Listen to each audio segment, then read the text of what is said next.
Assalamu alaikum. Welcome to our online classes from Civilized Education System, subject Geography for class 6 and 7. Today our chapter number 1, physical state of the earth. इसके first two parts अपने जिसमें layered structure of the earth and जो plates tectonic plates हैं, movements हैं, इनके बारे में हम लेक्चर डिलीवर कर चुके हैं. अब जो हमारा नेक्स्ट लेक्चर है वो है फॉल्ट्स एंड देयर टाइप्स. ये भी आपका रिलेट कर रहा है फर्स्ट टू जो हमने लेक्चर्स आपको डिलीवर कर चुके हैं हम लेयर्स के बारे में.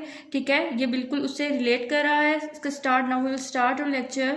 बिग क्रैक्स और clefts in the earth crust are known as faults. ठीक है, आपके जो बड़े बड़े क्रैक्स पड़ते हैं ज़मीन की ऊपर वाली सतह पर, इसको क्या कहा जाता है? एज फॉल्ट कहा जाता है, faults.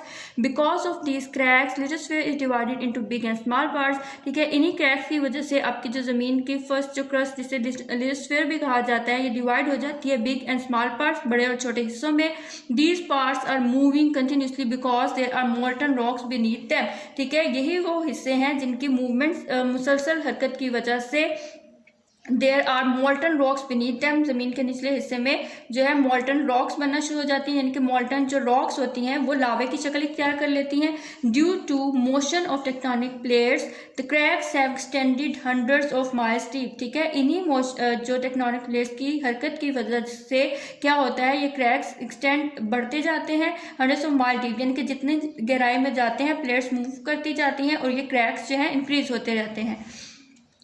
These cracks form the boundaries between tectonic plates. ठीक है, ये जो cracks हैं वो किस फॉर्म में आपको नजर आएंगे? जैसे आपको किसी वॉल की बाउंड्री होगी, उस पर जो निशान पड़ा होता है आखिरी हिस्सा जो उसका क्रैक नजर आता है, सेम लाइक बिल्कुल ऐसे ही टेक्टोनिक प्लेट्स के दरमियान जो है क्रैक्स पड़ जाते हैं. These cracks are seen in the form of center of volcanoes and earthquake. यही क्रैक्स, इन्हीं की वजह से जो ये जो क्रैक पड़े होते हैं आपको जमीन के ऊपर आतिशफिशा की शक्ल में पहाड़ जो है वो नजर आएंगे, और आपको जमीन के ऊपर जो अर्थक्वेक होते हैं ये इन्हीं प्लेट्स की मूवमेंट इन क्रैक्स की वजह से होते हैं.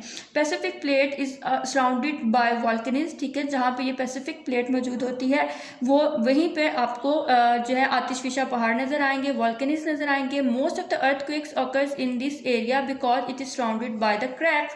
ठीक है, जो ज़्यादातर जलजले हैं जिसे अर्थक्वेक्स कहते हैं, ठीक है, और वॉल्केनीज हैं, ये उन्हीं जगहों पर ज़्यादा मौजूद होते हैं जहाँ पर आपको क्रैक्स नजर आएंगे, यानी कि फॉल्ट्स होंगी जहाँ पे. Therefore, it is also known as ring of fire. इसी वजह से इसको ring of fire भी कहा जाता है.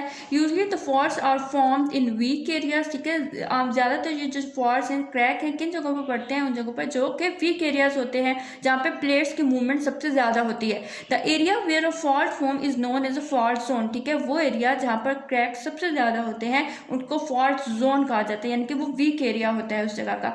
The crack present in the fault zone is called a fault line. ठीक है, fault zone को fault line भी कह सकते हैं. Following other types of fault, fault की डिफरेंट टाइप्स हैं. ठीक है, सबसे पहले आपको नजर आएगी normal fault.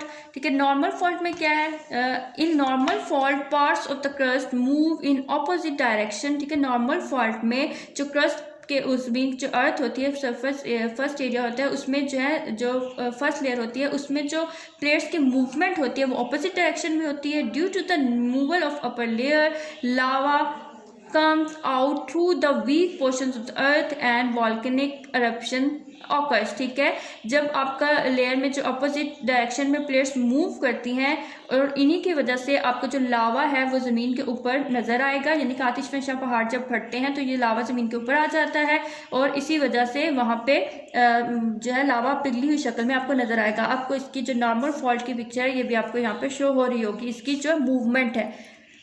Transform fault, when pieces of plates move forward and backward, they rub against each other. Such type of fault is called transform fault. In this fault, no parts of earth moves up or down. ठीक है, इसका ये जो transform fault है, transfer fault है when pieces of plates move forward and backward. ठीक है, जो प्लेट्स की मूवमेंट आगे पीछे की तरफ, यानी कि फर्स्ट में तो ऑपोजिट है ना, लेकिन यहाँ पे फॉरवर्ड आगे की तरफ मूव होती है, फिर पीछे की तरफ. तो द रब अगेंस्ट ईच अदर, ये एक दूसरे को रब करती हैं, रगड़ खाती हैं एक दूसरे के साथ. इस किस्म की जो फॉल्ट होती है वो कहलाती है transfer fault. In this fault no part of earth moves up and down. इसकी वजह से जो आपका जो इस प्लेट की मूवमेंट की वजह से कोई अर्थ के ऊपर आपको कोई ज़्यादा मूवमेंट नज़र नहीं आएगी। जो इसका लास्ट पार्ट है इज रिवर्स फॉल्ट का।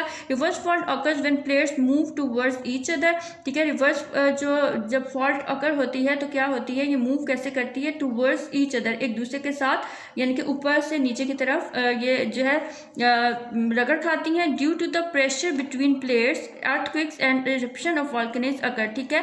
इन रिवर्स प्लेयर फॉल्ट की ही वजह से आपको इसके प्रेशर दबाव की वजह से जब वो प्लेयर्स एक दूसरे को प्रेस करती हैं, प्रेशर इन पर पड़ता है तो हमें जो है ज़मीन के ऊपर जो जलजिला और वॉल्केनिक जो आतिशफिशा पहाड़ पड़ते हैं वो नजर आते हैं। In this way the players come close to each other and usually mountains are form, ठीक है। इन्हीं प्लेयर्स की मूवमेंट की वजह से ज़मीन की सतह के ऊपर, क्रस्ट के ऊपर आपको जो माउंटेन जो पहाड़ नजर आते हैं वो इसी रिवर्स फॉल्ट की वजह से होता है,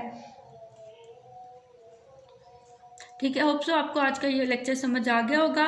इसका कुछ पार्ट अब भी आगे रहता है, वो आपको नेक्स्ट टाइम पे पढ़ाएंगे। टिल देन अल्लाह हाफिज़।